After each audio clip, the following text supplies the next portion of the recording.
今天做了奶皮酥，据说是天津特产，但是我也看有天津人说天津没有奶皮酥，所以到底天津有没有奶皮酥呢？我的天津朋友们，这个奶皮酥做起来很简单，没有翻车，但是我还是做了2-3次吧，因为我调了一下配方。刚开始呢，随便找了一个配方，一口下去感觉粉感很重，跟酥不沾边啊，不知道它是就应该这个口感呢，还是配方的问题，反正我觉得不好吃。后来我调整了一下，减了点面粉，黄油的量加了点，玉米油的量减了点，现在这个配方做出来就很酥，一捏就碎，入口即化，我觉得还挺好吃的。做了2个口味，一个是原味松仁的，一个是柑橘红茶地。这做法特简单，基本上就是所有材料放在一起抓匀就可以了。先把蛋黄、糖、盐、玉米油、黄油放在一起搅拌均匀，黄油要提前软化的，鸡蛋也要常温的，要不然容易发生油水分离。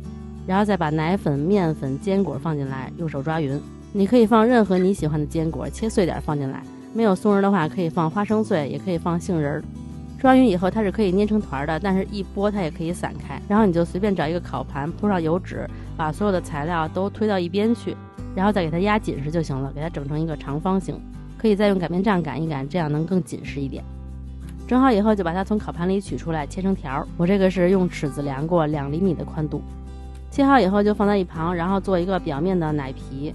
这个奶皮其实跟奶没什么关系，就是蛋清里面加上糖粉，给它轻轻拌匀。搅拌的时候动作稍微轻一点，要不然太大力的话，蛋清就会起好多的泡泡。然后可以倒一点柠檬汁或者白醋，几滴就行。加柠檬汁或者白醋主要就是为了去腥，还有就是让它别那么甜。拌匀以后就给它倒在酥饼上。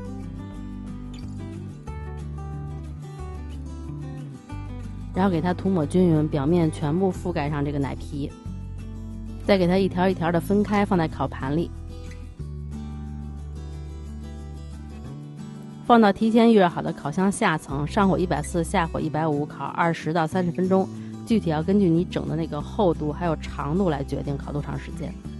反正比较厚的就得烤的时间长一点，要不然烤不透。如果烤完中间不酥，可以再回炉再继续烤一会儿。这个烤完以后，表面的皮是脆的，然后底下的酥饼是酥酥的，咬一口它就直接在嘴里化开了，一捏就碎。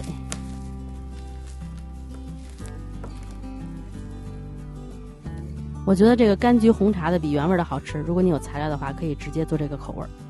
做法都是一样的，就是最后再加点橙皮屑和红茶粉。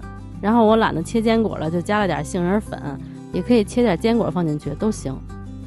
红茶就是这个川宁的伯爵红茶，还是能捏住，然后一拨就散开。表面的这个奶皮配方和前面是一样的，还是20克蛋清，60克糖粉，然后来一点柠檬汁。这个烤完以后真的很香，又有柑橘的香，还有红茶的香，吃起来也非常的酥，入口即化。好啦，那今天就到这里啦，做起来不难，你们也试试看吧。